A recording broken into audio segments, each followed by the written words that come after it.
Okay. Yes yes हाँ, तो अपने को म्यूट कर लेना। मैं अभी वीडियो को म्यूट करता हूँ। वीडियो भी ऑफ कर, ऑडियो भी ऑफ कर। मैं भी ज्वाइन कर रहा हूँ। ओके, मैं ऑडियो भी ऑफ करता हूँ। चल फिर वीडियो ऑफ कर। परफेक्ट, मैं दिख गया तेरे को? बस ठीक है, ओके, कोई प्रॉब्लम नहीं। ठीक है, तू ऐसे ही रहना। मैं आई एम ज्वाइन, मैं स्पीकर को बोलता हूँ ज्वाइन करने के लिए। तुझे फिलहाल के लिए कुछ नहीं करना है, सब लोग को पता है।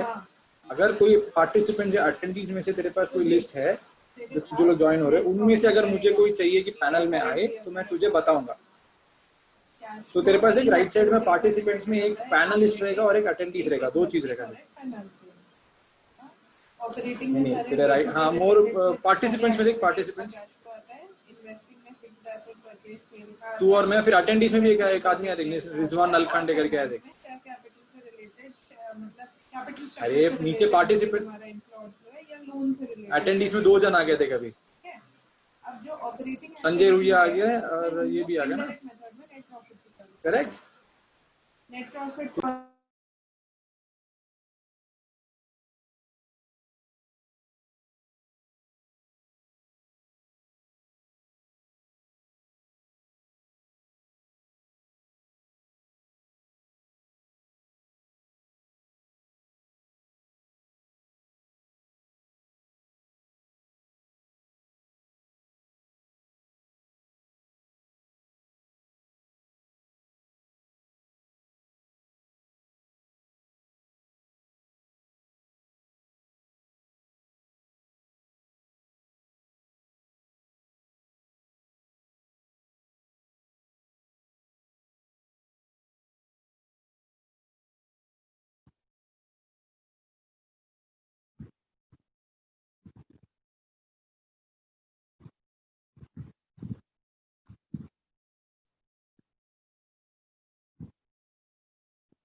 country perspective, it's very important that we all are kind of much aware of in terms of what are the regulations and how we can do our role and duties as chartered accountants within the framework of law. So keeping that in mind, I'll just start the presentation and we shall touch upon discussing or sharing the key provisions related to FEMA, covering all your, you can say, capital account transactions and current account transactions. Feel free to raise your questions or queries in the Q&A box, and we shall during the session, we shall address those questions as well. Let me just add the presentation to the screen.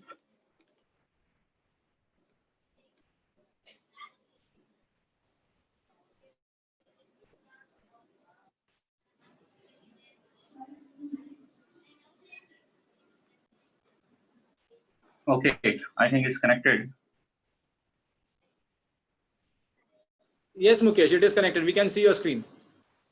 Yeah, so just to cover the brief background in terms of what is the present law in India, as we all know, currently it's Foreign Exchange Management Act, which we all as AD banks or as corporates or chartered accountants or any person resident in India are required to comply with. Now, just to share the quick background in terms of the present law which we have, FEMA, which came into effect from year 1999, when the need was felt to kind of liberalize the law. Prior to FEMA, it was FERA, Foreign Exchange Regulation Act.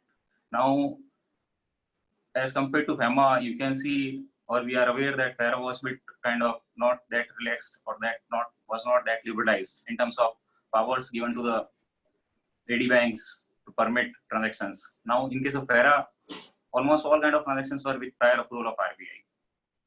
So you can say AD banks were not having that much of liberalization in terms of powers given to them to decide permissibility of the transactions. Now, under FEMA, what has happened is that government or RBI has decided or has introduced the concept of current account and capital account transactions.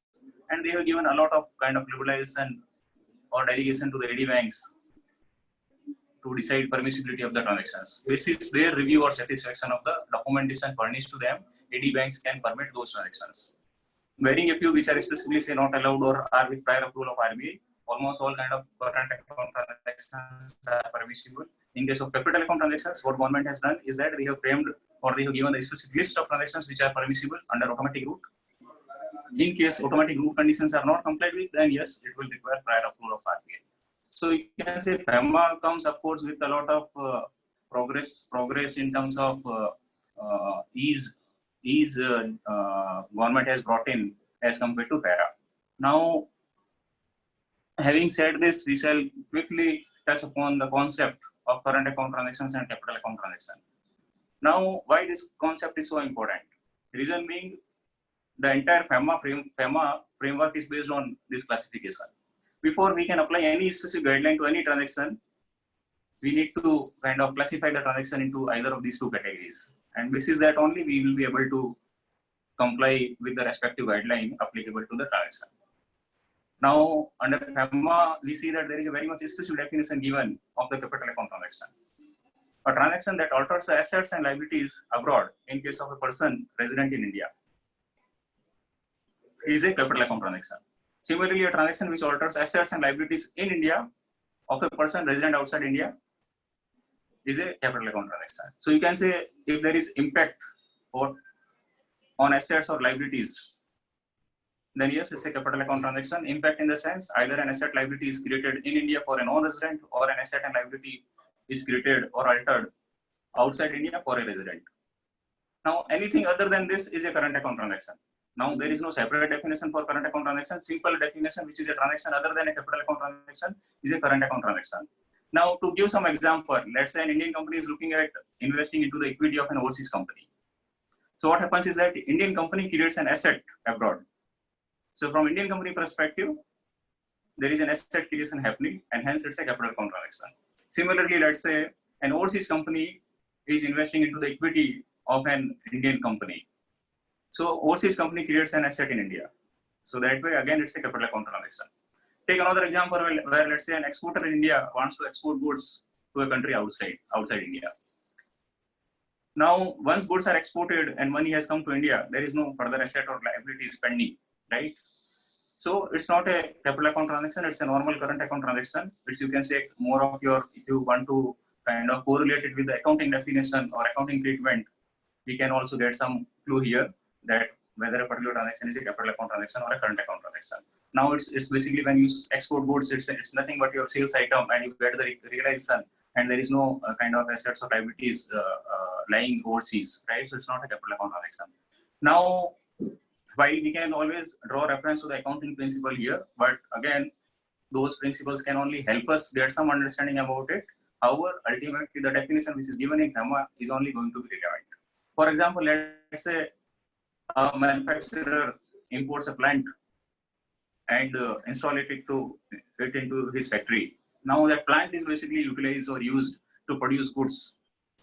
From accounting perspective, of course, that plant is accounted as an asset in the balance sheet of the company. Under FEMA, it's not a capital account transaction. Reason being, plant is imported, payment has been done for that plant. There is no asset lying abroad, or there is no liability pending to be paid, right? So from accounting, we can draw some references, but it cannot always give us the right meaning from FEMA perspective. We need to look at only the definition which is given under FEMA. Now, take another example. Let's say Indian company is looking at paying dividend to the shareholders. Now, let's say if there are some non-resident shareholders, that dividend will be sent out by way of an outward remittance to those non-resident shareholders. Now, payment of dividend, whether it's a current account transaction or capital account transaction, that needs to be checked, right? So here, basically, when we say that there is payment of dividend, what happens is that company clears the dividend payment, which is kind of the liability they had. When the dividend was declared, they created a liability for all the shareholders. And when they make out the payment, after clearing the dividend payment, there is no further liability or asset creation happening. So you can say it's not a capital account transaction, it's a current account transaction.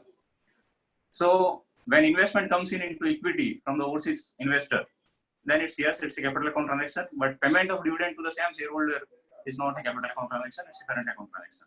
Similarly, let's say there are payments for, let's say, consultancy services received from overseas. Now, against those services payment, Indian company has to make out the outflow of foreign exchange. Now, consultancy services have been received and against which the payment goes, right? So there is no assets or liability pending or created because of this payment. So it's a current account transaction. So you can say, you can always correlate and see that after the payment, is there any impact going on the balance sheet of the company? That's one. And second, whether there is any asset liability created overseas for a resident, or whether there is any asset or liability created in India for a resident, in India for a non-resident. So this is the basic principle which we have to follow and classify the transaction either into a capital account transaction or a current account transaction, and accordingly then we should move on to apply the respective guidelines. Now in our today's session, we shall be basically talking more on foreign investment into India and overseas direct investment into India, the key provisions. So here basically, when we say foreign investment into India, basically it means foreign direct investment or foreign portfolio investment. There can be two categories of investments which are coming from the non-resident investors. Now when we say FDI, foreign direct investment, it basically need to be in compliance with FDI policy, or the extent FDI policy laid down by the government by way of rules issued under NDI, non-debt instrument rules, latest one issued in October 2019. Now, for any kind of capital account transaction, we can always say that there are two routes. One is automatic route and one is approval route. When we say automatic route, that means no permission from government or RBI is required. TD banks can permit those transactions if the conditions applicable for automatic route are complied with. Now, when we say approval route, basically that means in case the automatic route conditions are not complied with, or there are specific provisions in the law itself saying that in such and such scenario, the transaction is under approval route. So in both the cases, there would be a requirement of prior approval from the government of India for FDI transactions. Now, under FDI, we can talk about the key provisions related to in terms of who can invest, who are the entities who can receive the investments, and then various other provisions in the subsequent slides. Now, who is eligible to invest? Any non-resident entity or investor, be it individual or an entity, they can invest into the equity of Indian companies, except the direct or indirect FDI from countries sharing land border with India, that is under approval route.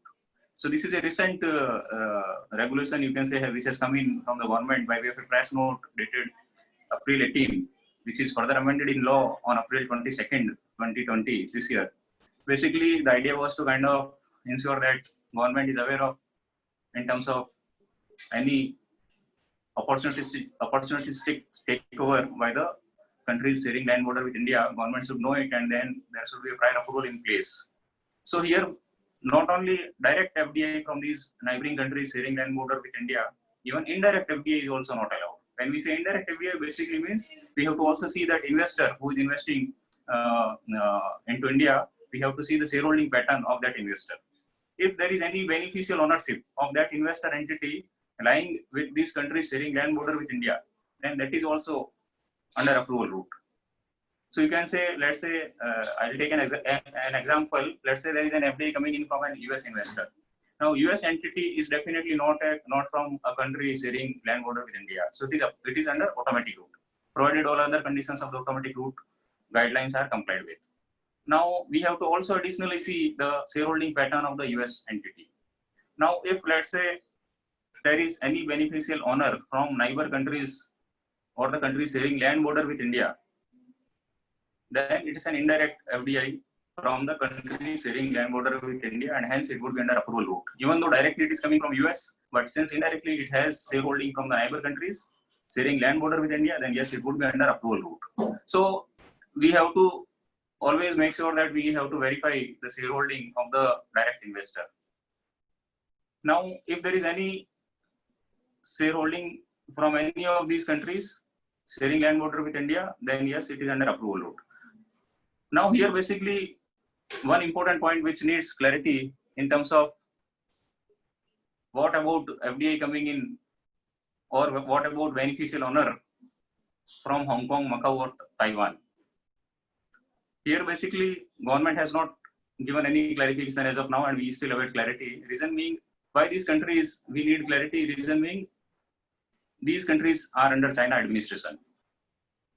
Even though directly they are not sharing land border with India, but since these are under China administration, a clarity is expected from RBI in terms of what is the treatment for FDI coming in from these countries, either directly or if they may be the beneficial owner of some entity in other countries, and that country makes the investment into India.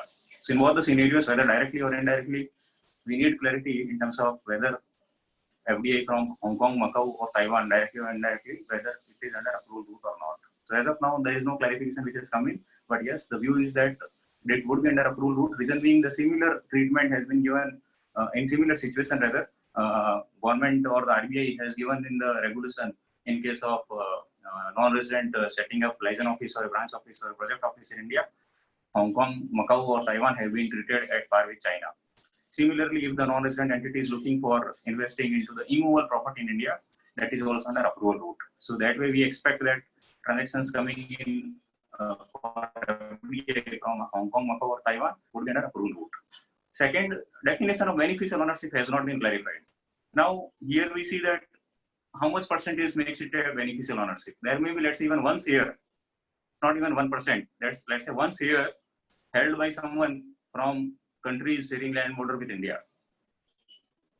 Would that be considered as a beneficial ownership? Now, again, guideline does not define the term beneficial ownership, and hence banks have to, of course, ask for the complete shareholding and verify if there is any beneficial owner even holding 1 share from any of these countries. This would be under approval route. So again, specific definition is expected to be clarified by the government or RBI. But yes, still the clarification comes in on these two issues. The transaction is under approval route only.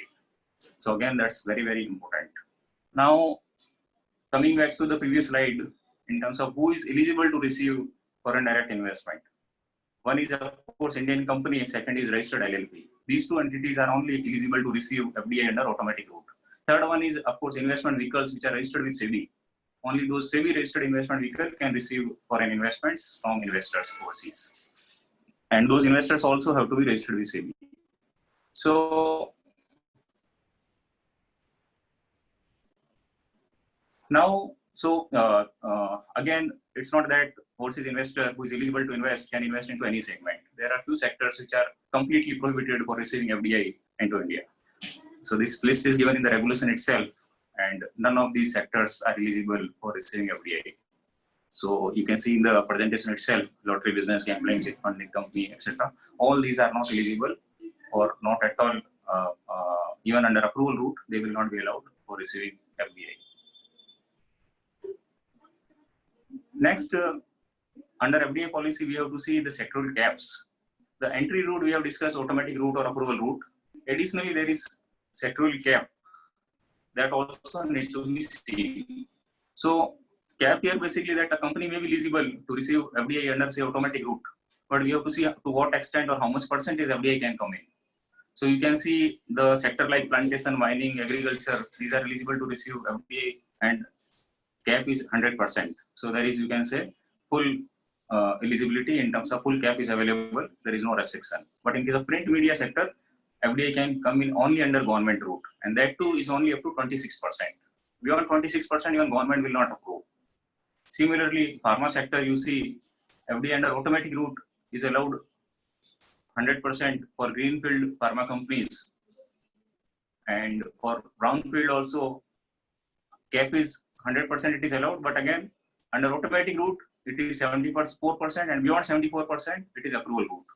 So that way we need to be kind of cognizant of in terms of how much percentage the FDI is allowed, and up to that percent again which route has to be followed, whether automatic route or approval route. So when we know about the company, we need to see which sector the company is operating into, and that company need to comply with the sector real cap and the entry route as laid down in the NDI policy. Now here basically I have listed certain instruments which are available for foreign investments.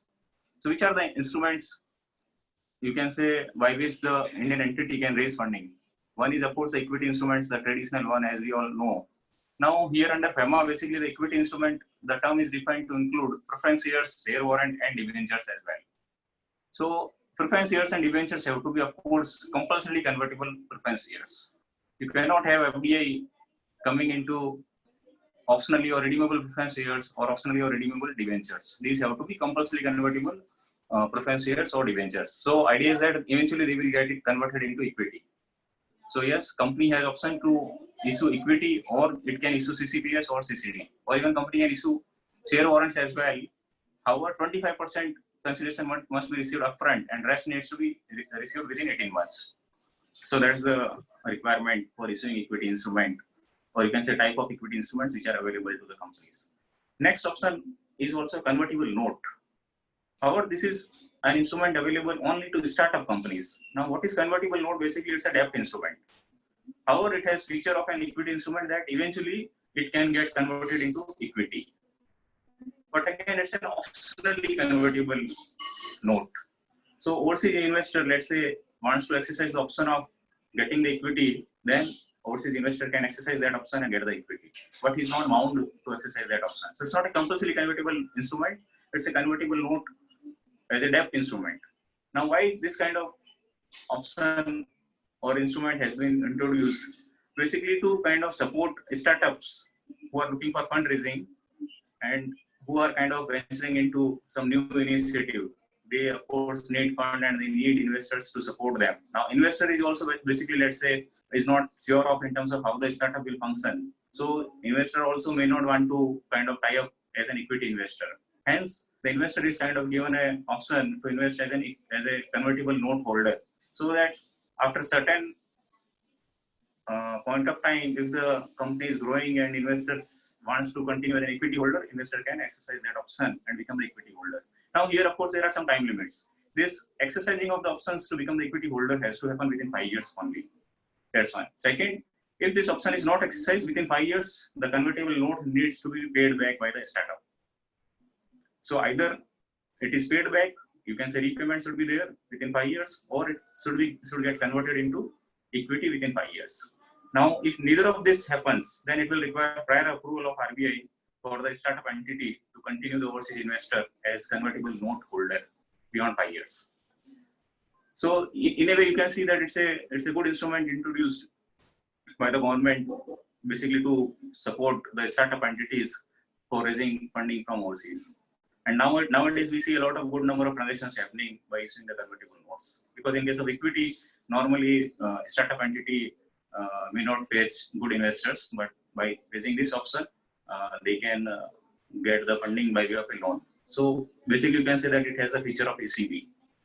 Being a debt instrument, it gives them the feature of the ECB. At the same time, the overseas investor is also relaxed that in case the business goes good and he wants to continue, then he can exercise the option and can become the equity holder. So that way, it's a very good instrument which is coming in the market. Some 3 years ago, government had introduced this, and this is really a helpful support to the startups. Next is LLP. In case of LLP, again, they can receive FDI from overseas investors, and the overseas investors becomes partner in the LLP. Now here, in case of LLP, of course, there is no concept of shares to be issued. So then, how the overseas investor is recognized as the investor in the LLP? So basically, they get the percentage share, right? So amount which they invest, this is that they become the percentage partner in the company, in the LLP. Now here, basically, again, LLP also has to do the reportings, also has to do the valuations for receiving FDI from the investors. All those provisions which are applicable to an Indian entity, Indian company, will apply to the LLP as well. Of course, there are some changes in terms of the formats of the reporting, etc. That of course they need to comply with operationally accordingly as applicable to the LLP. Now here, basically, I have noted the key provisions which could be applicable to all types of transactions. So you can say these are the bare minimum checkpoints which must be complied with by handling any kind of FDI transaction. Instruments, type of instruments we have discussed: equity, or could be convertible note, or units of investment vehicle in case of investment vehicles registered with SEBI. Pricing guidelines is basically a valuation to be done by a chartered accountant to certify the fair market value of the Indian company or the LLP. Now, why this requirement? Reason being, overseas investor who gets the shares, this needs to be ensured that overseas investor pays at least the fair value. So hence, there is logic to this, and hence this requirement. Now, CA has to, of course, carry out the valuation following the internationally accepted valuation method and on an arm's length basis. Now, here basically many times we see situations where, let's say, different methods are available in the market. Could be a DCF method, which is most prevalent, or could be a net asset value method, or could be a market value method or book value method. Irrespective of whichever method is followed by the CA, depending upon the particular case in hand, CA is required to indicate that method followed is an internationally accepted valuation method. And valuation must be carried out following arm's length criteria. I mean, it's not happen that for the same set of entities, the buyer and seller, or let's say the investee company or the investor company, two CAs do the valuation following the same method and the price is different. It should not be the case. So idea is to make sure that if there is any element of related party between the entities to the transaction, that element should not have any impact on the valuation. So CA also has to indicate that valuation has been done following an arm's length criteria or the method to arrive at the fair market value of the company. Next, on sectoral cap and minimum locking period. So in the NDA rules or in the FDA policy, as I mentioned, the caps are specified, and this needs to be seen in terms of which sector the company is operating into, and the investment which can come in has to be within that ceiling specified. There cannot be breach of that ceiling. So if there is a limitation or a particular cap, then to receive FDA beyond that cap, prior approval of the government would be required. Or if the sector itself is under government approval route, then up to that cap only the investment can come in with prior approval of the government, and beyond which anyways there is no approval. Now, one requirement is about the KYC. Most of you would have, if practiced or have handled FDA transactions, you would have faced the requirement of KYC being raised by the banks in the FCGPR reporting to be submitted by the companies. Now, KYC here, basically the KYC means KYC of the overseas investors or the remitter or the nominee shareholder to come from the overseas remitting bank in the format given by RBI. Now, it has to normally come by way of an authenticated SWIFT message only, because bank in India cannot verify otherwise, and the SWIFT is also is only an authenticated means of communication between the banks in India and banks overseas. So it needed to come via SWIFT message from the remitting bank to the bank in India, giving the information required by RBI. There are some 6-pointer information about the investor or the remitter, and those information should come via SWIFT message. This needs to be then signed off or issued by the bank in India on a letterhead, and that KYC information that then needs to be shared or accompanied or enclosed to the FDA reporting, the FCGPR reporting by the Indian company. Now, from a reporting requirement perspective, presently it's done online in the single master form, SMF. FCGPR filing needs to be done on the SMF portal of RBI or the government within 30 days of issuance of the shares. Now, shares needs to be issued within 60 days of the remittance. Earlier, this timeline was 180 days. Some 2 years ago, it was 180 days. Now, RBI has aligned it with the Companies Act requirement. So, both the laws are now aligned in terms of timelines, and this filing needs to be done within 30 days of the issuance of shares, and shares must be issued within 60 days of the remittance. Now, this reporting will apply even if the transactions are without consideration. Now, there may be a situation, let's say there is gifting of shares from a resident to a non-resident or a non-resident to resident. So, even if the transaction is, let's say, without fund flow, FCGPR filing is applicable. Now, when we do the filing, what happens is that we get the FDA registration number allotted by RBI. Now, this number is very important, that Indian company ensures that they get this number on the reporting which they do through the AD Bank to RBI. They should ensure that they get the number and they note it in their records. Because in future, this number becomes very relevant, as let's say in case in future they go for a bonus issue or a right issue, right? So they will not be able to undertake those transactions in case they do not have the FDA registration number for the previous investment. Now, why it is important? Reason being that overseas investor who would have sent money or invested a particular amount in the company, and later on, let's say some overseas investor wants to send more money under the right issue. That means RBI will have to verify whether that investor appears in the record of RBI or not. If it is not, then that means company may not have done the reporting for the previous investment, and hence to that extent it's a non-compliance. Secondly, there can be a situation where, let's say, there is transfer of equity investments from a non-resident to a resident. Now, what happens is that, let's say, an overseas investor who has invested into the Indian company. Now, company is required to do the FCCPR filing and get the FDI registration number. Now, let's say assume that company has not done it. Now, that NR investor, say after 2 years ago, wants to exit that investment. So, NR investor finds the buyer in India, and that resident buyer approaches his bank for making an outward remittance for purchasing stake of that particular investee entity from the existing NR shareholder. Now, bank will ask for the FDI registration number from the investee company for the previous investment by the NR shareholder.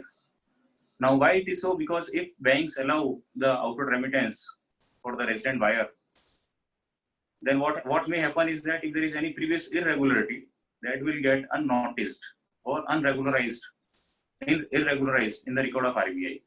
So idea is that if there is any reporting which has been missed or which has not been done, that cannot say remain unnoticed.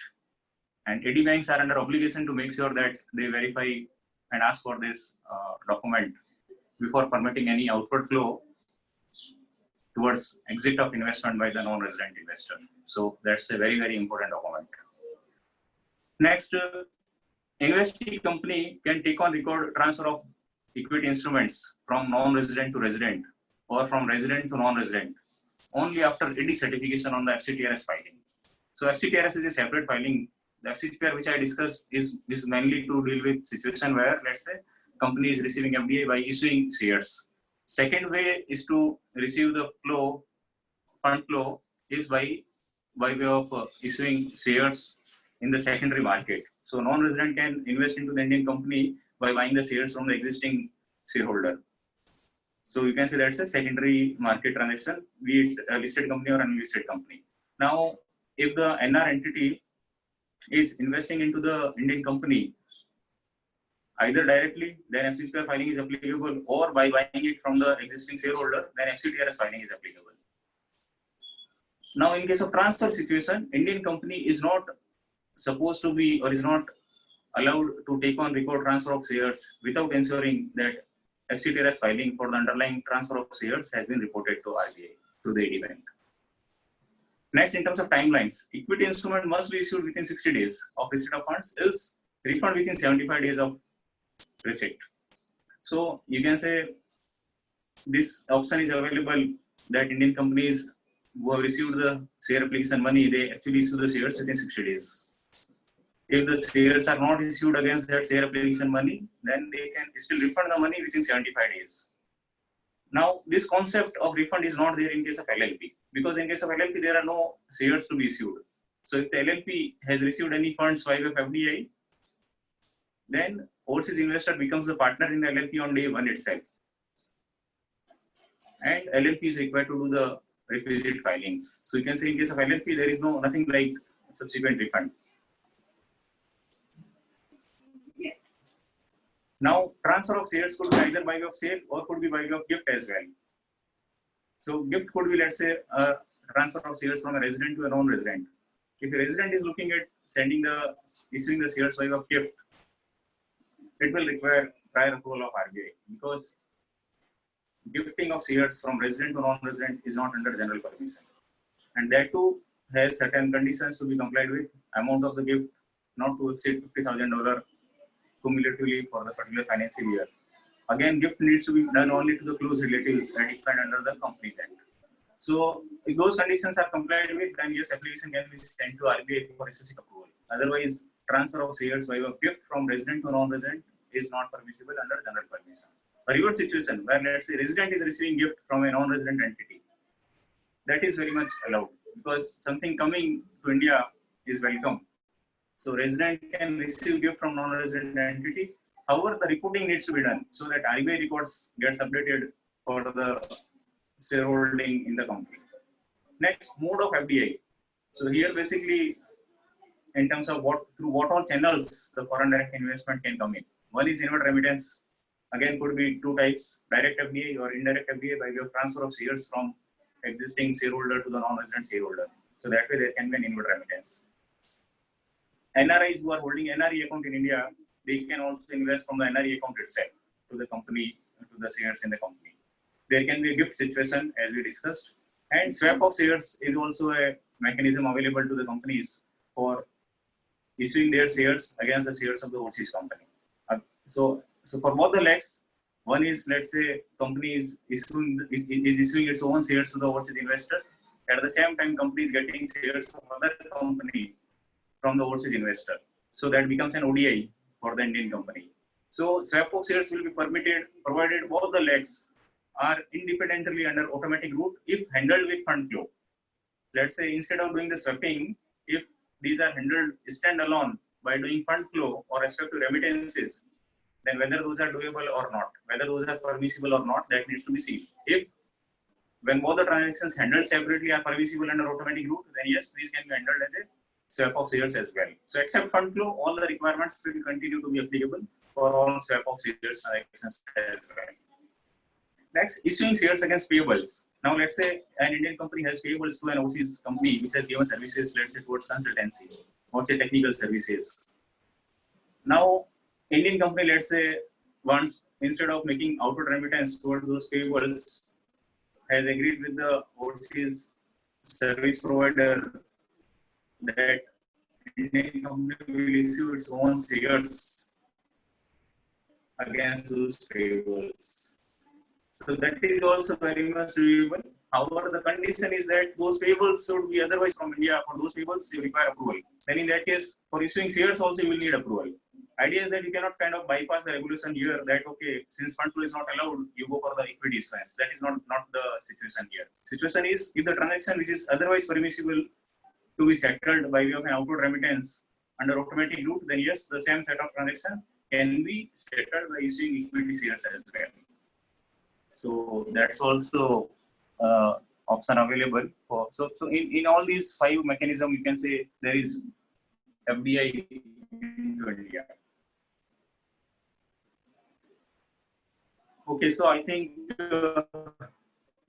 let me just see if there are any Q&A so that we can cover those as well. Okay, there is one question which is reporting required under FEMA. So here basically transaction is between NR to NR. Since it is happening outside India, there is no reporting requirement. Because transaction happens outside, no reporting, no pricing guideline is also not applicable. However, here basically one important point which needs to be checked, that the existing NR who is selling the shares to another NR, right? The new NR, after paying outside to the existing NR, will approach the investee company for recording the shares in his name. At that time, the investee company is expected to verify that the new NR is not from country sharing land border with India. That's one. Second, all other parameters also from the guidelines should be checked in terms of eligibility of the NR. It should not happen that the new NR is, for one or other reason, is not eligible to invest into India under automatic route. I mean, if that is the case, then it will require prior approval of the government, even for NR to NR transactions. Even though fund flow has happened overseas, but the Indian company cannot take on record the new NR without ensuring the compliance of automatic route guidelines as per the latest regulations. Next, is there any FEMA compliance when Indian company in which there is foreign shareholder is wind up? I did not get the question. I think the question is if the foreign shareholder is kind of looking at exiting the Indian company. If the foreign shareholder is exiting the Indian company, that means they are selling the shares either to a resident entity or a non-resident entity. Accordingly, depending upon the transaction type, it can be handled. If the resident is acquiring from the foreign shareholder, then yes, accordingly, FCTRS procedure can be followed. If it is NR to NR, then as I said, we have to additionally see whether the new NR is also eligible to invest under approval route or not, and accordingly we can permit. Okay, so pricing guidelines here basically, as we covered in brief earlier, basically to verify the fair market value of the Indian company and whether the same is complied or not. So this can also be discussed into 2 categories basically. Situation where, let's say, issuance of shares by the investee company. Now again 2 categories, whether it's an unlisted company or a listed company. In case of issuance by the Indian company, Indian company is an unlisted company, let's say. So again, whether it's an FDI by way of subscription to MOA or whether it's a subsequent infusion. If at the time of MOA itself, the overseas investor is subscribing to the MOA and sending the money, that means the company itself is formed and with the FDI funds, the company is incorporated, right? So subscriber who is a NR entity as a subscriber to the MOA, then there is no need of a separate valuation because company itself comes into existence with that subscription. If there is subsequent infusion, so that means company is already in existence and the NR entity makes an investment into the Indian company by way of subsequent investment. So that means a fair market value needs to be carried out, and that is the value should be at least received from the NR investor for the shares of the company. Now, in case of right issuance, guideline is that while there is no specific requirement of a valuation, but this needs to be ensured that shares are issued to the NR investor at a price equal to or more than the price which is offered to the resident shareholder. So idea is that in no way it should happen that NR shareholder has been issued shares at a price better than the one offered to the resident shareholder.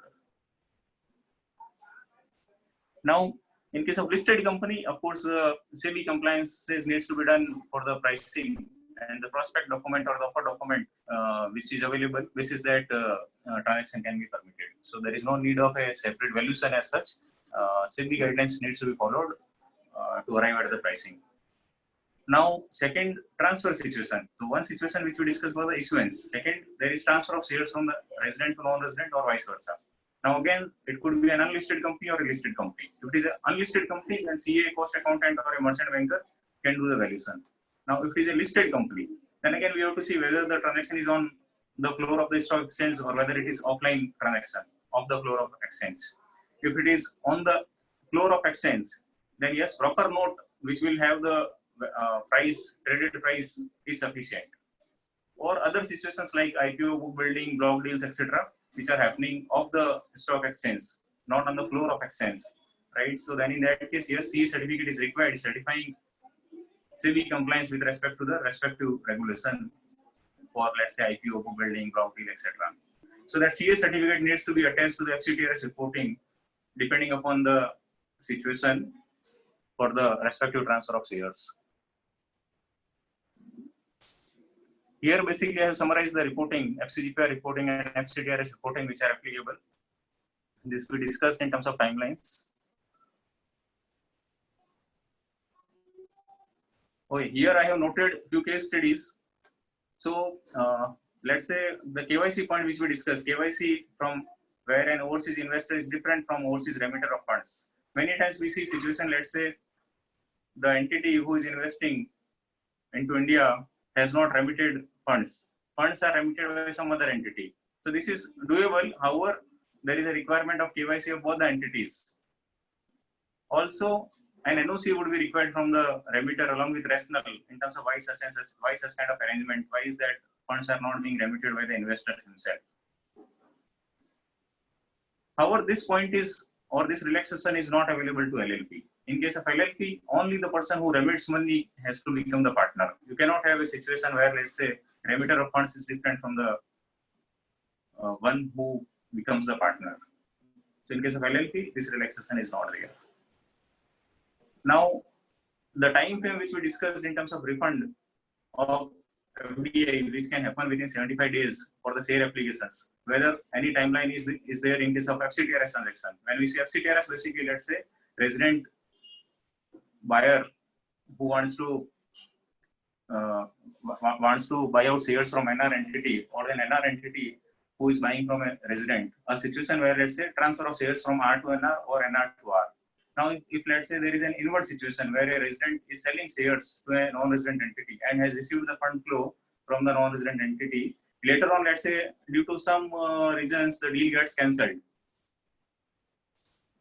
Now, the resident seller who has received the funds from the overseas cannot just remit it back. For remitting the funds for a cancelled deal, it will require an RBI approval, because the guideline does not have any provision with respect to refund of proceeds of sale of shares which has been received by the resident seller because it's not a share application money. Refund situation is only in case of share application money. So you can say all your transfer situation, there is no concept or criteria for refund of inward remittance subsequently if the deal is cancelled. Next, holding by the resident nominee with beneficial holding by non-resident. Now, here many times we see that to comply with the requirement of the Companies Act, there are more than two shareholders holders to form the company. Now, one is actually the overseas investor who is sending the money for the 100% value, and another, a resident, is introduced just as a nominee to meet the Companies Act requirement. Now here, even if one share is held by a resident nominee, that will not make any difference because the beneficial ownership continues to be lying with the overseas investor who has sent money for the 100% shares. So the foreign investment reporting will be for the 100% stake held by the overseas investor, even though one share or 1% share is held by a resident nominee, that doesn't make any difference. Now, there may be situation where, let's say, CCPS or CCDBs have been issued and company is looking for extending the tenure of those CCPS or CCD.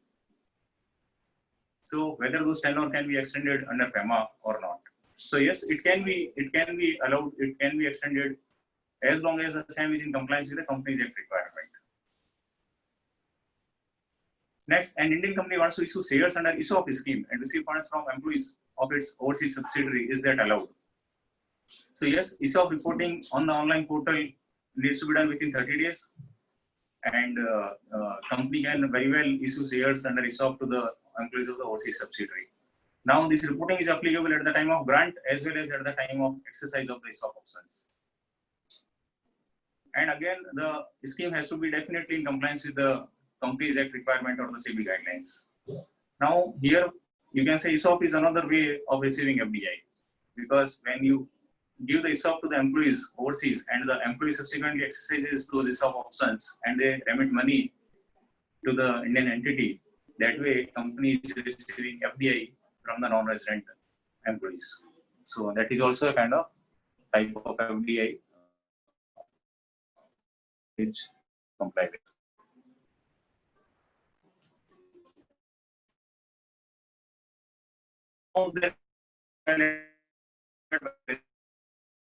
Who acquired the non-resident. So let's say one who invested into the equity of an Indian company, would have an FCCI report to RBI. Now that NR sells the shares to another non-resident, and that new non-resident, which is NR2, is selling the shares to a resident company. Now that resident company wants to make an outward remittance for acquiring shares from the NR2. Now, from an RBI record perspective, RBI record will have the details of the NR1, because transfer from NR1 to NR2 is not reported to RBI or is not required to be reported to RBI rather. However, this would need to be verified in terms of resident making payment to NR2, whether NR2 is indeed the shareholder of the Indian company or not, because in the RBI record, NR1 is the shareholder. So, of course, additional documents would be required to verify the shareholding in the Indian company. So, latest balance sheet or the annual return or a company secretary certification is required to verify that who is the present shareholder, that NR2 in our example. If that is verified, then yes, basis that banks can permit the remittance on behalf of the resident buyer for purchasing stake from the NR2. Next, ex-INC USA wants to incorporate a company in India and wants advice on how to comply with valuation requirement. So this we discussed at the time of incorporation. If the investor is a subscriber to the Indian company, then valuation as such is not required, because company itself comes into existence with the subscriber sending the money. However, this relaxation is not applicable for LLP. In case of LLP, yes, valuation is required. Okay, so my slide also has presentation on 15 CSEB, which I think maybe if the time permits we can cover. Otherwise, as of now, I would like to skip this.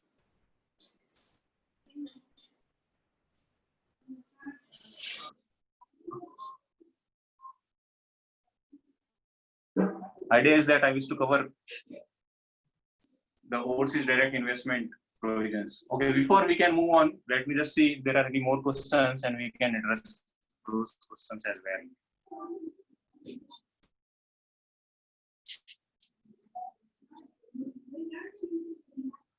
Okay, so requirement in case of Indian company being wound up. If the Indian company is wound up, then yes, the Indian company has to kind of distribute the surplus to the shareholders. So if there are, let's say, non-resident shareholders, then Indian company can very much do an outward remittance to the shareholders. Now, of course, Indian company would be under winding up.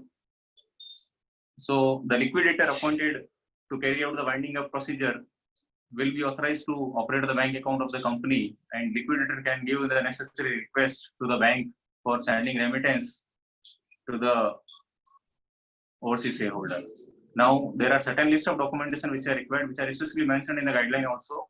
Those documentation are definitely to be submitted. One is definitely the proof of the winding up procedure being on and the appointment of the liquidator, and a statement of the assets and the value of how these are arrived at, certified by the liquidator, needs to be given to the bank, and bank can remit the winding up proceeds to the overseas shareholder. Now, additionally, a reporting should be done to RBI, so that RBI record is also updated that the Indian company which had received FDI is no more in existence. So that an intimation also should be done to RBI. Next question is transfer of money by other company other than investor company. Is it FEMA violation? So it's not a violation. So as I mentioned, it's a kind of investment coming in from an entity different from the investor. So here, a situation where remitter of funds is different from the investor, it can be allowed with the KYC of remitter as well as investor, along with a specific NOC from the remitter saying that remitter does not have any objection if the shares are issued to a different entity, along with the rationale in terms of why such an arrangement. Now here, important point is that investor also should have the bank account. I mean, while the investor is taking the services of another entity to remit the money on his behalf to the Indian company, but investor should have the bank account. Otherwise, how the investor would be sending the KYC to the bank in India? Because in the absence of bank account, they won't be able to send the KYC in the format requested by RBI. Now, if they don't send the KYC, then that means they cannot make the investment. Then yes, it's a FEMA violation, and company is not allowed to receive FDI in such situation. And we have seen cases where investor is not having a bank account and investor has sent the money to some other company and has not been able to send the KYC because was not having a bank account. We had multiple such cases and we sought clarity also from RBI, and RBI's stand is very much clear that in the present day world, but I can't have a situation where, let's say, you have a company and company does not have a bank account. This is something is not really acceptable in the present day business situation, that some entity can exist without having a bank account. So bank account is very important, and KYC is must. Next question is ESOP given by foreign company to employees of 100% subsidiary Indian company. Is there any reporting requirement under FEMA? So yes, so ESOP here basically then it doesn't come under FDI guideline per se, it comes under ODI guideline, where ESOPs is given by foreign company. So basically the shares are of the overseas company, and employees of the Indian company exercises those options and makes remittance outside to receive those shares. Then yes, in those ESOP also a reporting needs to be done, but not by employees, but by the company. Company whose employees exercises those options have to do that annual reporting to RBI. It's given in the specific format in the RBI Master Direction on Reporting Requirement under FEMA. A specific format is given, and that format the company is required to submit to the AD Bank, and AD Bank can do an online reporting to RBI.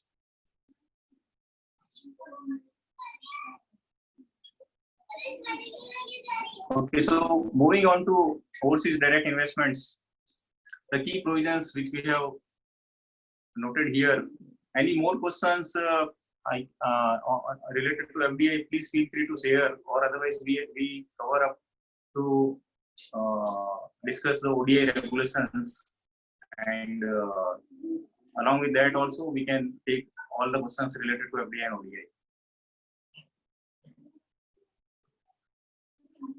Okay, so OC direct investment here basically, as we see, as the name suggests, it is, you can say, just reverse of what we have discussed, the foreign direct investment into India. Now, when we say investment by an Indian party into the equity of an overseas company, basically this needs to be differentiated in terms of whether it's a strategic investment or whether it's a portfolio investment. Because when we say that company is investing abroad, it is very important to verify or conclude whether it is a portfolio or whether it's a strategic investment. When we say strategic investment, that means Indian company is having business control on the overseas company, is controlling the business of the overseas company, or is kind of on the part of the management of the overseas company, or is kind of taking day-to-day decision of the overseas company's business. Now, if that is not the case, and the motive is only to kind of invest with a view to hold the shares for some time to gain value appreciation, or to hold the shares for some time to receive dividend, then that is something is not allowed as a strategic investment. That would be viewed as a portfolio investment. So, for example, let's say an individual remitting under LRS limit to the equity of an overseas company without any motive to do business, rather motive is only to hold the shares for some time. So that means it's a portfolio investment. Or even the entity, not just individual, even the entity is looking at investing into the equity of an overseas company without any motive to run the business. Rather, they just invest to gain the value appreciation, then it's a portfolio investment. Now, why this difference is important? Reason being, there are separate requirements for overseas direct investment, which is strategic investment, and portfolio investments. So both are two separate terms, and very important to be differentiated before we can apply any specific guidelines applicable for ODI or the one applicable for portfolio investment. Both the guidelines are given under FEMA notification 120 itself. However, there are separate eligibility norms and separate operational reporting requirements as well. Now, who can make ODI investment? An Indian company can make ODI investment, a registered partnership firm, or an LLP can make overseas direct investment. For an individual, a resident individual also, to do ODI, that is allowed. But however, it is under LRS limit, which is USD 250,000 per annum. Within that, yes, individual can also do that ODI transaction. Earlier, this LRS concept for ODI was introduced effective year 2013. Prior to that, even individuals were not permitted to do ODI under automatic route. Now, other than these permitted entities, any other entity, let's say unregistered partnership firm or a trust, they are not allowed. They will require prior approval of the RBI. Now, there is limit up to what percentage you can allow the overseas direct investment. Limit is 400% of the net worth as of the last audited balance sheet date, or USD 1 billion in a financial year, whichever is less. So here again, it is very important that this limit is verified. Now, what RBI has done is that they have given in the circular a specific format of the statutory auditor certificate, wherein the auditor has to certify this net worth eligibility as well as various other conditions of the automatic route guideline. And banks are required to ensure that the certificate is in affirmative and there is no negative statement making the Indian party not eligible for overseas direct investment. So here, auditor certificate needs to be taken as a part of the ODI documentation, and bank needs to verify the eligibility within that limit. Now, this limit is basically a cumulative limit applicable for all overseas investment. It's not applicable, let's say, to a specific entity per se or a specific country per se. This is a cumulative limit covering all investments by the Indian company. Now, if the Indian company is having, let's say, investment in 5-6 countries, or say in multiple entities, all investments put together have to be within this limit. Additionally, there is a financial year limit as well, USD 1 billion. In a particular financial year, Indian company cannot remit more than USD 1 billion. For individuals, the limit is 250,000. Now, individuals can remit only towards equity. They cannot remit in any other instrument. So here, basically, when I say equity, basically I mean to cover the concept of financial commitment.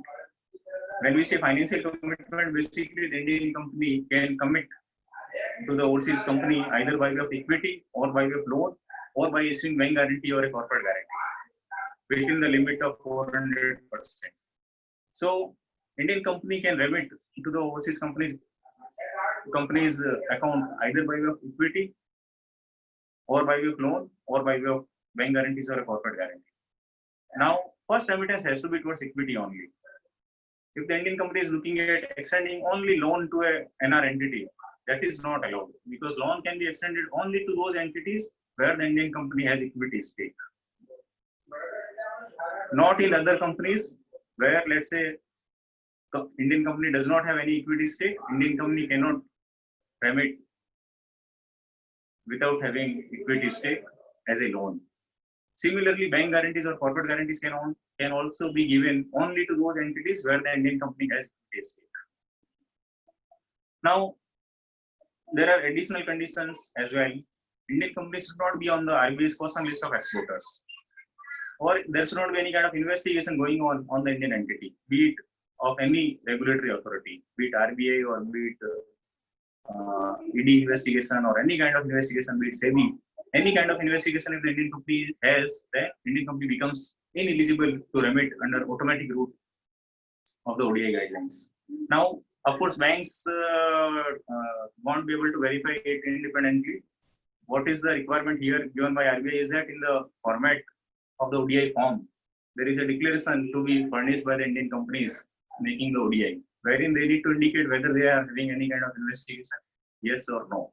If they are under investigation, the moment they say yes, then it is a case under approval route. If the investigation is not there, then yes, they can very well do the ODI transaction under automatic route. Now, next important point is that investment must be into a bona fide business activity. When we say bona fide business activity, basically the idea is that Indian company should be having to invest in an overseas company which has an active operating business going on. It should not be just a paper company or just a company formed with a view to making investment in other companies, not doing active business. Or let's say it is a company just formed to hold other investment, let's say back to India. So these kind of structures which are not bona fide business with a view to earning operating business revenue are not allowed. Now, let's say Indian company has made an investment in an overseas company in Dubai, and from that Dubai company, Indian company makes another investment into various other countries, and one such investment comes to India. So what happens is that Indian company is owning the company in Dubai, and then Dubai company in turn holds a FDI into India. Of course, in compliance with FDI guidelines. But the thing is that whether this structure is bona fide. This structure is not bona fide, reason being ultimate parent of that FDI entity, which has received FDI from Dubai entity, the ultimate parent of that entity is again some another Indian company. So why not that then Indian company holds that investment directly instead of routing it through Dubai? So in no way this structure can be said as a bona fide structure, and it will require prior approval of RBI. Next, APR or the disinvestment reporting. So there are, of course, reporting obligations as well on the Indian companies to be complied with as per the timelines given. If any APR reporting has not been done for any of the overseas investment, Indian company cannot do any further overseas investment in any companies. So it is a kind of a requirement to be complied with for across investment. So let's say Indian company is having 5 investments in different countries. Now let's say for one of the entity, APR has not been filed to RBI by the due date. Now Indian company approaches to make further investment in some other company. Banks will not allow that investment also till APR for any of the companies which is pending is reported to RBI. So APR needs to be filed across companies, then only Indian company is eligible for making either fresh investments or subsequent investment into the existing companies overseas. So APR reporting is also a prerequisite to check on eligibility for ODI transactions under automatic route. Next, all transactions have to be routed through the one and the same designated ED bank only. You cannot have multiple banks for the same investment. You can have separate banks for each of your overseas companies, but you have to have one and the same bank for one and the same entity. So let's say in my example, if you are investing into a company in Dubai, all those investments have to be routed through the one bank only. You cannot have different banks. Here only one exception is that at times, let's say company may be having lending facility from other bank, in which case the company can issue the bank guarantee from the bank from where the lending is taken. However, that lending bank which has given the facility will be required to take an NOC from the bank who is the designated AD bank for that particular ODI UIN. Basis the NOC, the lending bank can issue the SBLC or the bank guarantee to the overseas bank. And lending bank will be, of course, required to intimate this to the designated AD bank, so that designated AD bank can do a reporting of the transaction to RBI. Now I mentioned about the UIN. UIN is basically unique identification number allotted by RBI. Whenever any such ODI transaction is done, AD bank is required to report the transaction to RBI and get the UIN number from RBI. Whenever the first remittance is done, AD bank will get it, and all subsequent remittances are reported under the same UIN. So it's a unique identification number allotted at the entity level, at the overseas entity level rather. So subsequently, let's say there may be changes from one Indian company to other Indian company. UIN will remain same. UIN will not be closed. UIN will be closed only if there is no more shareholding from India. Let's say Indian company has made an investment into an overseas company, and subsequently, say after 2 years, Indian company exit that investment by selling it to other non-resident entity. Indian company can do the disinvestment reporting, and that UIN will get closed. Other situation would be that Indian company has sold the stake to some other Indian company, in which case there is a change of ownership from one Indian party to another Indian party, provided both the Indian companies are eligible under automatic route. One, the selling Indian party must be complying with disinvestment automatic route guideline, and other, the buying Indian company should be complying with automatic route guideline for acquisition of the overseas company from the Indian entity. So if both are separately eligible for their respective transaction, one is sales and another is purchase, both are separately eligible, then yes, the transaction can be done. However, the UIN will remain the same, because UIN is at the entity level, at the overseas entity level.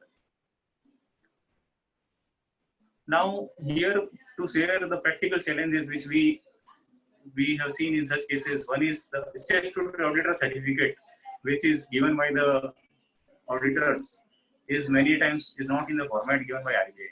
So that's a very, very important point here. Reason being, if the format is not followed, then it is not a compliance of FEMA guideline. Now here, as long as the ICAI guidance note is followed, and to that extent, yes, there are disclaimer, etc., those are fine. But you cannot have some extra clauses written in the certificate wherein the independent verification does not come out, or let's say there are wordings introduced in the certificate such that CA has completely relied upon the information given by the company, and it doesn't appear that there has been any verification of the Indian company's data. Then of course this kind of certificate is not valid. Many times we have seen that auditors have added disclaimers such that they disown their responsibility of the certification given in the format prescribed by RBI. Then those kind of disclaimers, of course, will not be acceptable, and we have seen cases where even RBI has raised concerns on those certifications. So very important that certificate format as given by the RBI in the ODI master direction is duly followed. As long as guidance note issued by our institute is adhered to that extent, yes, there can be additional paragraphs, that is fine. But there cannot be additional disclaimers to the extent not conveying the actual certification is not acceptable. So very, very, very important that this format given by RBI is duly followed.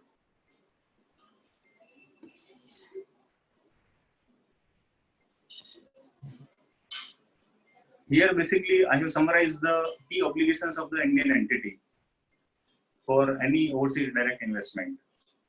So, overseas, whenever any ODI transaction is done, Indian company is required to submit sales certificates within 6 months of undertaking the investment. Indian company is under obligation to repatriate all the dues from foreign JV and was like dividend, royalties, technical, etc. within 60 days itself.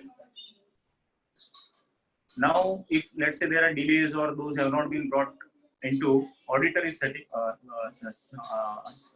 required to kind of qualify the APR certificate, which is to carry qualification if the repatriation of the dues has not been done within the due date.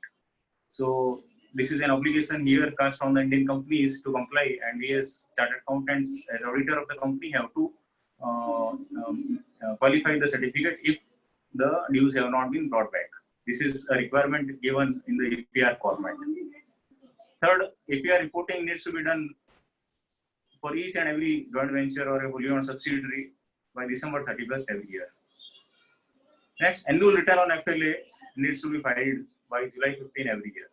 Now, FLA, I'm sure, is quite common and is a key compliance for all the companies. It needs to cover all your FDI and ODI transactions undertaken during a particular year. Even if there are no transactions, but company has outstanding FDI or ODI, then yes, FLA return needs to be filed. If there are any post-investment changes, now sometimes what can happen is, let's say Indian company has made an investment into a company in Dubai, and that Dubai company, let's say, has further made an investment into an entity in Singapore. So that also needs to be reported to RBI within 30 days itself. Reason being, this is a situation where, let's say, the overseas company is setting up a step-down subsidiary in another country. So irrespective of where they set up in the same country or other country, there is a requirement to report the post-investment changes to RBI. Now, many times we see that companies have not done the reporting within the timelines, and those cases are viewed serious by RBI. So we as chartered accountants kind of are supposed to be guiding the companies on this requirement and should be handling their requirements for completing the reporting within the timeline prescribed. And the format of the reporting is given in the RBI Master Direction in Form ODI itself. Next, in case of disinvestment, if the Indian company is selling the stake, this could be a partial sale or could be a complete sale. The sale proceeds need to be brought back to India or repatriated to India within 90 days, and a filing needs to be done within Part 3 of Form ODI to RBI. Now, this disinvestment reporting, when done to RBI, this will basically either close the EIN or will shift the Indian party from one Indian party to another Indian party. So these are the kind of the various obligations on the Indian party, and we as CAs of course have kind of a lot of opportunities of certification work here to help out the companies in meeting their obligation. Now, here I have just noted few of the case studies from ODI key regulation perspective. Can Indian company acquire shares at a value higher than fair value as certified by CA or CPA? Now, as we see in case of FDI, there is concept of fair market value, but in case of ODI, as such, there is no concept of fair value. But of course, yeah, valuation certification is required. Valuation of the overseas company in which investment is sent needs to be done by CA or CPA. But Indian company can still remit something more than or less than what CA has certified. Now, let's say CA has certified valuation of a particular company as, let's say, $1 million. And if the Indian company sees that worth of the overseas company is, let's say, $1.2 million, Indian company can very well remit that amount as well, as long as Indian company can explain its business case and justify the transaction. So, there is no fair value criteria in case of ODI transaction, you can say. Now, there may be a situation, let's say there is a negative valuation of the company, and Indian company wants to still send out the money. It's a loss-making company, then why the Indian company should be making the investment? Then there are doubts about the bona fides of the transaction or the rationale for Indian company being permitted to undertake such kind of investment, because every investment is expected to yield result and add value in terms of foreign exchange flows to country. I mean, there should be benefit coming in by every overseas investment. So if there is a negative valuation, then definitely Indian company is not permitted such to remit anything to the overseas company, because that company instruments can be converted into a loan or other forms of funded exposure like preference shares, capital, or debentures. Now, let's say Indian company has invested into the equity of an overseas company and subsequently they want to convert it into a loan. Then, yeah, it can be converted if the initial transaction was a loan and which is converted into equity. So, okay, there could be two situations: conversion of equity into loan or a conversion of loan into equity. Now, conversion of equity into loan is not allowed, because if you convert equity into loan, that means your stake will come down. Your percentage held in the overseas company will come down, and it may eventually happen that you are not having any equity stake in the overseas company. And you cannot send loan without having equity stake in the overseas company. So conversion of equity into loan is not allowed. Conversion of loan into equity is allowed, because in case of loan, what happens is that you have to either bring it back, or instead of bringing it back to the country, you get the shares. However, additionally, the valuation certification is again required to be complied with.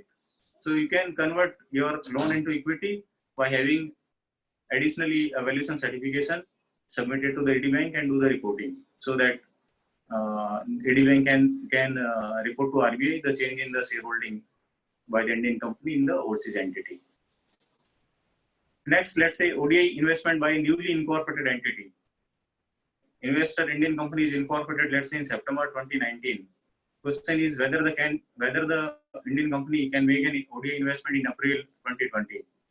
So here, basically, the newly formed Indian entity is there. So here, an special audit would need to be carried out. Reason being, the limit up to which the ODI can be made needs to be certified basis an audited balance sheet. Now, the newly incorporated company may not have an audited balance sheet available. So, if there is a special audit carried out and a special audit report is in place, basis that if the net worth of the Indian company is certified, then yes, Indian company can make investment in the overseas company, which is the net worth so certified as per the special audit report. That way they can do this. Now, next is valuation certificate as of what time is acceptable. So here basically RBI has not given any timeline. Whenever the transaction is undertaken, as of that time only the valuation certification should be in place. Many times what happens is that, let's say, valuation has been done, but for next 3 months or 6 months, the remittance is not sent out. So it's quite possible that in between the value of the overseas company has undergone a change. So this certification has to be of the same time as of the date of transaction. So when we say same time, of course it can be reasonably, could be up to say 1 week, 2 weeks, or 1 month, but it cannot be say older than a reasonable period. Now, of course, there is no time frame given by RBI. This valuation certificate has to be as of the transaction time only. So these are the kind of few case studies also I have noted here. And if there are any questions, we can address in relation to ODI as well.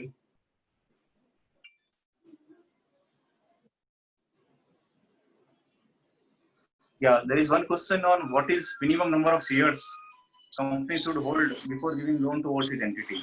Yeah, so on this, as such, there is no percentage criteria given by RBI. As long as there is an equity stake, even 1% holding is enough. As long as there is a strategic investment, company can do the loan to overseas company. Now we expect here that there may be some criteria laid down by RBI. It should come by way of some amendment in the guideline, but as of now, there is no criteria given by RBI. Even if the company has only 1 share or 1% equity, company can do the loan to the overseas company. Next, is it mandatory to make APRs by audited figures? Is unaudited figures fine? Now here basically the overseas company's balance sheet basis which the APR is reported. Now we have to see whether the overseas company's accounts are audited or not. If yes, then yes, it has to be basis audited balance sheet only. If the accounts of the overseas company are not audited, then yes, CA can certify or prepare APR basis on audited figures. However, there is an additional requirement to confirm that the APR has been prepared basis unaudited figures, and there is no mandate about the audit of the overseas company. Basis that, yes, it can be, APR can be filed basis unaudited figures as well. So I think we have reached at the end of the presentation. I'll be happy to cover questions, if any, with respect to ODI and FDI. And I think if the time permits, we can take 15 CCB slides as well, which I had skipped earlier. 1 minute.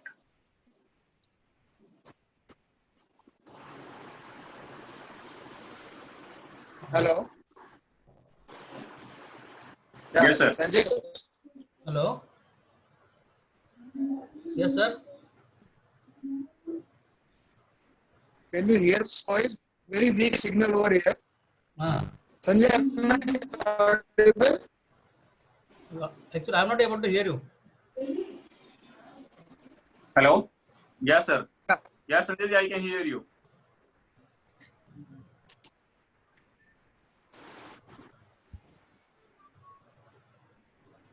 Hello. Okay, so I have an additional query in the question box. In case of foreign debtors or creditors where the accounts are, where amounts are not received or paid but are netted off in the books of accounts, is this allowed? So netting of receivables and payables as such for services is not allowed. For goods, if the underlying transaction is a trade transaction, for goods, yes, there is provision in the guideline to allow netting for the trade transaction. But if it is in relation to services, payments or receivables, it will require prior approval of RBI. Next, in case of amount receivable and payable is written off, is there any reporting requirement in RBI FEMA? Yes. So basically, there is no concept about written off of foreign exchange liabilities. Reason being, when the services were availed, or let's say when the goods were imported, company was under obligation to make the payment towards those liabilities, be it for import of goods or be it for import of services, right? And there is an obligation on the Indian company to make out the payment of those goods and services within 6 months. Now, let's say some company has not paid off the liabilities towards goods within 6 months, and let's say after 3, 4 years, 5 years, they want to finally write it off. That is something will require prior approval of RBI because they have not met their payment obligation on foreign exchange. Now, of course, it can be applied to RBI, and one of the document which RBI would expect or we should submit to RBI is a consent from the overseas entity that the overseas entity has waived off that payment. I mean, it's not happened that the Indian company has written off the same even with RBI approval in the books of accounts, and later on overseas entity raises a claim on the Indian entity towards payment of those dues. So, very important document that there should be consent from the overseas entity that overseas entity is not looking for payment of those dues.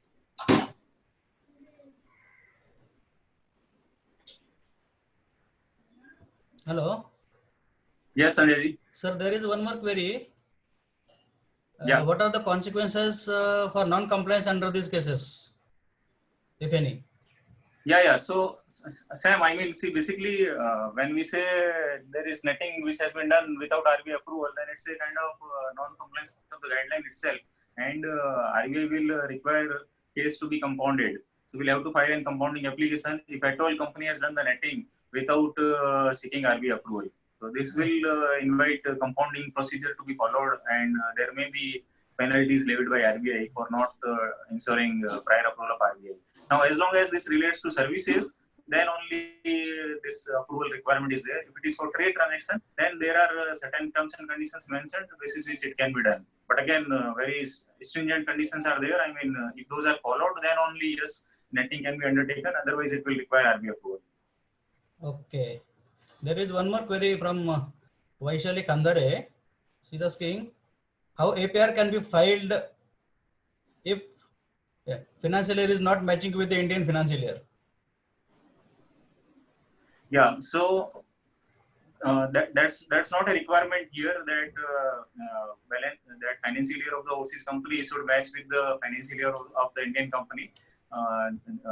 That's fine because APR needs to be basis the financial year of the overseas company, and there is no linkage with the financial year of the Indian company. and hence APR can be prepared basis the financial year of the overseas company, and that's fine. Okay. There is one more query from C. Rajendra Phadke. He's asking, if the payment is not made, the client requires certificate from CA. So what kind of certificate is required for that? No, so what kind of payment? Question is not clear in terms of which payment is not made and what kind of certification. Phadke sir, can you just elaborate on that?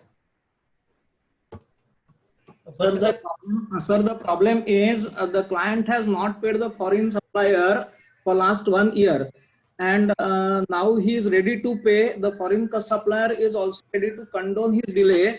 But in such cases, the Reserve Bank of India requires one certificate from chartered accountant that this type of activities are not taking place again and again. Means the client is otherwise genuine and he is paying the foreign suppliers immediately within 80 days. Whenever So yes. So what as per the guideline, No. So as per the guideline which is coming from RBI is that all import payments will be made within 6 months. If the payments are not made within 6 months, then AD banks can permit basis their satisfaction of the delay reason given by the company up to 3 years. Beyond 3 years, it will require prior approval of RBI. Now when we have to file an application to RBI, definitely a CA certification is asked for, wherein CA need to certify that payment is indeed outstanding in the books of accounts. That's one. And second, there has indeed been an import into India, which is duly accounted for in the books of the Indian company as a liability towards the overseas entity. So that's the certification, and CA can very well certify basis the books of accounts. any specific care should be taken at the time of giving certificate, sir? So here, basically, I mean, we have to just verify from the books only in terms of whether there is actual import into India. So we should ask for the copy of the bill of entry evidencing the import. That's one. Second, how the accounting has been done and whether the amount lying outstanding in the books of the company or not. That's second. I mean, if it is not, let's say, then we'll have to ask the company in terms of how this is accounted. Have they kind of written it off, or is it that it is already paid off, or it is, say, lying unreconciled somewhere? So we need to be satisfied in terms of that amount is indeed still outstanding. Okay. And also we should check from the company in terms of what is the reason of delay, why they have not made the payment for so much time. I mean, why they have taken this much of time. And there should not be any interest element involved. Many times the overseas party may ask for the interest for the delayed payment. Right, so CA should also indicate that there is no interest element involved. So this is that, I mean, there is more comfort in the application, and RBI can permit it. This is the certification given by CA. Okay, sir, I think all the queries in the chat box as well as question answer box is been over. Anybody Okay, has so considering we still have some time, I think I will cover the 15 CCB slide as well. Normally I cover it in the end only depending upon the time availability. So I'll just cover that also, because so basically just to set the background here in terms of normally when we say 15 CSCB, this is, you can say, one of the certification opportunity which CAs in practice have under FEMA. So whenever there is an outward remittance from India, there is a requirement of submitting 15 CSCB in terms of the tax laws. Now, when it comes to RBI or FEMA, it's very much clear that RBI does not specify any specific documentation with respect to tax compliances. However, AD banks are required to ensure that tax laws are also complied with. Now, whenever there is an outward remittance, AD banks ask for the 15 CSCB documents. So 15 CA is definitely a document which is kind of issued by the remitter entity and is required to be given along with the documents for each and every remittance. Now, 15 CA is again kind of in 4 parts: Part A, Part B, C, and D. So depending upon the type of situation, there can be a specific format which is applicable. Then there is 15 CB. The person making the payment needs to also obtain a certificate from a chartered accountant in 15 CB, a tax determination certificate where the issuer CA examines the underlying remittance as per the tax laws and has to certify. So basically, there can be different situations where 15CA or CB is applicable. Now I have prepared this flowchart which explains in terms of what situation which document is applicable. Now we have to of course see whether the transaction is remittance is taxable under income tax or not. If it is, let's say, not taxable, then we have to additionally see whether it is covered under the specified exemption list. If yes, then there is different treatment. If it is not covered in the exemption list also, then 15CA Part D is applicable and 15CB is not applicable. Now, if it is covered in the exemption list, then neither 15CA nor 15CB is required. Now come to the category where, let's say, transaction is taxable. Then we have to see whether the amount involved is more than or equal to rupees 5 lakh or less. If it is, let's say, less than 5 lakh, then yes, 15CA Part A is applicable, 15CB is not required. Now, if it is more than rupees 5 lakh, then we have to see whether there is any kind of certification or deduction under section 195, 197 document from the assessing officer. If yes, then yes, only 15CA Part B is required, 15CB is not required. And the last situation where, let's say, there is no certification under section 195, 97 available, then yeah, 15CA Part C and 15CB, both documents are required. So net you can say 15CB is applicable only if the remittance amount is more than rupees 5 lakh and there is no certificate under section 195 or 197. Then yeah, 15CB also needs to be certified by CA and given to the entity for submitting to the AD banks. Now here basically I wish to specifically cover the key points from 15CB perspective, from a FEMA perspective. From a tax laws perspective, anyways, CAs ensure that there is sufficient compliance in terms of applicability of the TDS, the rate at which the deduction is made and all those things. But from a FEMA perspective, in terms of what are the checkpoints which RBI expects or the banks expects, that I have covered here. So you see in the 15CB, there is one field, nature of remittance as per the agreement. It must be very much consistent as per the invoice or the underlying agreement. Many times what happens is that we have seen cases where CA mentions some elaboration about the purpose of the underlying transaction. Now, as far as possible, we should avoid mentioning that detailed purpose here. Reason being, it can lead to some extra interpretation at the bank's end. Idea is that the purpose which is consistent in the consistent or is as per the invoice, that only needs to be mentioned. For example, let's say remittance is towards a consultancy services, which has a limit under FEMA. Up to that limit, AD banks can permit. Beyond that limit, it requires RBI approval. Now, what happens is, let's say a CA has certified in the 15CB as the transaction as a technical services. Now, many times what can happen is that, let's say the transaction is beyond the limit for consultancy services. Now, companies can also use that certificate to convey the interpretation to the banks that even his CA believes that it's a technical services, even though that certificate is more from a TDS or tax perspective, but CA has also mentioned it as a technical services. So companies can use that certificate as an argument to support the viewpoint that it's a technical service. And banks can also reasonably rely upon the certification given by CA, even though that certificate is from a tax perspective. But since purpose is mentioned by CA as a technical service, that also is considered as a certification by CA. So accordingly, then in that case, the transaction can still be handled under general permission without ensuring separate approval of RBI if it is a consultancy payment. So I have just quoted one example here. So idea is that make sure that the purpose which is mentioned in 15CB is exactly as per the invoice or the underlying agreement. Do not add any extra wording to convey which can lead to a different meaning here. Next, country to which remittance is sent. So here, many times we see that, let's say the overseas company which has given the services is a let's say US entity, and that they have a branch office in Singapore, and let's say remittance goes to the Singapore entity, right? So country to which remittance is sent must be the country where the remittance actually goes, that is Singapore entity in my example, and the beneficiary which is registered say in US, that location or country should appear in the beneficiary address, so that there is no ambiguity in terms of which country is mentioned in which field. Next, on 15CA, many times, let's say clients look for assistance from CAs in preparing 15CA document as well. So make sure that the purpose code which is mentioned in 15CA is as per the FITRS, which is Foreign Exchange Transaction Electronic Reporting System. system where the RBI has given list of purpose codes which are updated or which are reported in Twitters. So make sure that purpose code is taken from this list only.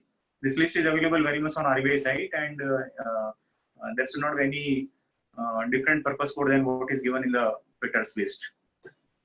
Now, sometimes there are operational error in terms of the amount which is mentioned in the gross field or the net amount or the gross amount. So more of an operational point here.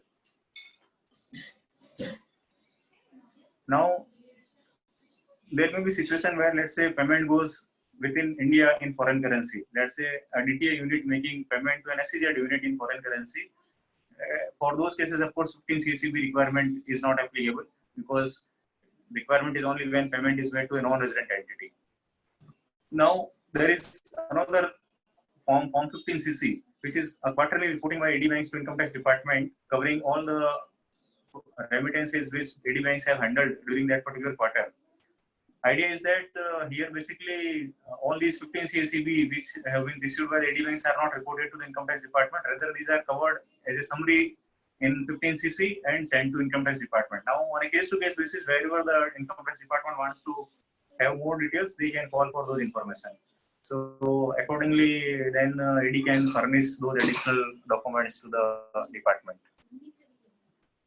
Now here, this basically is the list of specific purpose codes which are exempted from the requirement of 15 CA and CB. Here, logic being these kind of transactions, if handled, are not, say, taxable, and hence 15 CB requirement is also not there. This logic holds good in few of the transactions, let's say the investments or the loans given to non-resident. These are, of course, not taxable, and hence 15 CCB requirement is waived or is not there. Similarly, payment towards import of goods. Then some operating expenses payment for shipping companies or for airline companies, travel related payments, projects related payments, trade insurance, payments by embassies, payments in the nature of gift donation. So all these, there are some 33 purpose codes listed by income tax department, which does not require 15 CACB. So I have just covered here. So this was a bit of the summary about 15 CACB as well, which can be taken care while handling any 15 CACB transaction. Now I'll just quickly also cover a few important points from CA's perspective while handling any kind of certification work under FEMA. So 15 CACB is one of the opportunity which we all know and are into. Second, statutory auditor certificate under ODI guidelines, as I mentioned, very important that to follow that format given by RBI, and to ensure that disclaimers, if any, are in due compliance with ICAI guidance note only, and there are no extra paragraphs to disown the responsibility. Third opportunity which is available to CAs is more in relation to valuations in connection with FDI and ODI transactions. So here, of course, the valuation method which is followed must be an internationally accepted valuation method and must be on an arm's length basis to arrive at the fair market value of the overseas company or the Indian company, as the case may be. And fourth opportunity which I see is more in relation to ECB transactions, where on a monthly basis the ECB2 returns are required to be filed. There also CAs are required to certify the end use for which the ECB has been drawn down and has been utilized. So many times we see that CAs, of course, are certified, but then it's very important that at the same time we take all our working papers properly, in terms of we also should have underlying copies of the underlying invoices or agreement, etc., to verify where exactly the funds have been utilized. I mean, it's not be just basis the explanation given by the company that they have utilized the funds, ECB funds, for a particular purpose. We as CAs should also verify the actual uses of those ECBs, because that's the whole objective of the certification being asked from CA. CA is that way, is under obligation to carry out an independent verification and certify accordingly. So These are the kind of opportunities for certification which are specifically laid down in the guideline itself. Next, there can be opportunities of certification even basis internal requirement by the banks. Many times, let's say, there are transactions which cannot be verified or which cannot be evidenced. This is the documentation produced by the company. So banks do ask for the CA certificate at times. For example, let's say in consultancy services, which is a cumulatively limit of $1 million for the particular project. Right now, let's say company may have done remittances from various banks. There is no concept of single AD bank for all the remittances. Now, company may have approached multiple banks. So, a bank handling a particular transaction may ask for a CA certificate certifying that all transactions till date, whether handled through this bank or all banks put together, all are within that limit. Right. So, CA, if required to give any such kind of certification, must ensure that we obtain underlying papers to our full satisfaction and certify accordingly. So that way we have a good number of opportunities of certifications as well as guidance for complete handling of the transaction as well in terms of documentation preparation, etc. Ensure that we comply with all the respective guidelines here. Now to summarize here, basically you see under FEMA, it's just not the FEMA Act. Other than FEMA Act, we have to additionally see RBI master directions on each of the respective areas, be it overseas direct investments, FDI, imports, trade, imports, exports, guarantees, right? Similarly, other than RBI master direction, you have to also follow the FDI guidelines, various FAQs which have come in from RBI, and the clarifications from time to time, as also the DGFT regulations with respect to trade transactions, and the FDA policy in case of FDA transactions. So that way, it's kind of a compendium of the guideline which are applicable here, and not just the Act itself. So Act is kind of the governing law from which all other statute enacts, or you can say RBI gets power to frame other laws, to operationalize the various other requirement with respect to the particular situations. So, I mean, not just FEMA Act, rather RBI circulars, master direction, FDI guidelines, all become the complete set of law to be followed by all of us while handling any kind of forex transaction. So, yeah, that's it from my side. And if there are any more questions, definitely I can cover. And my coordinates are also there in case you wish to discuss anything, or if you want to connect with me anytime, I'm more than happy to be available to address any of the queries. Reason being, definitely in the limited time frame, not everything can be covered, and it's of course so vast. I have tried my best that I cover the key ones. Thank you. Sir, there are 2-3 queries again in the chat box. One more is from Shri Vidyadhar Patil. He is asking whether individual in India can take loan from a foreign citizen from outside India directly. Is there any legal requirement? So, individual taking loan from overseas as such is not covered in the automatic route. Only loan from a close relative is covered. Rest all other from a foreign citizen, etc., is all part of the ECB guideline. So, under ECB, individual is not a recognized borrower. Okay. There is one more query from CA Ujjwal Lange. He is asking, can parent company give its share as ESOP to employees of a subsidiary company? What are the formalities in FEMA if subsidiary company is Indian company? Yeah, so this is basically ODI ESOP, wherein shares are of the overseas company, and ESOPs are given to the employees of the Indian company. Now, when those ESOPs are exercised, there would be remittance from India towards the grant price of those shares. Now, from a reporting perspective, Indian company is under obligation to do an annual reporting to RBI covering all those ESOP transactions in a particular financial year by June 30th every year. From an employee's perspective, they do not have any separate obligation to do any reporting. And to tell you type of reporting per se, reporting is applicable at the time of grant as well as at the time of exercise.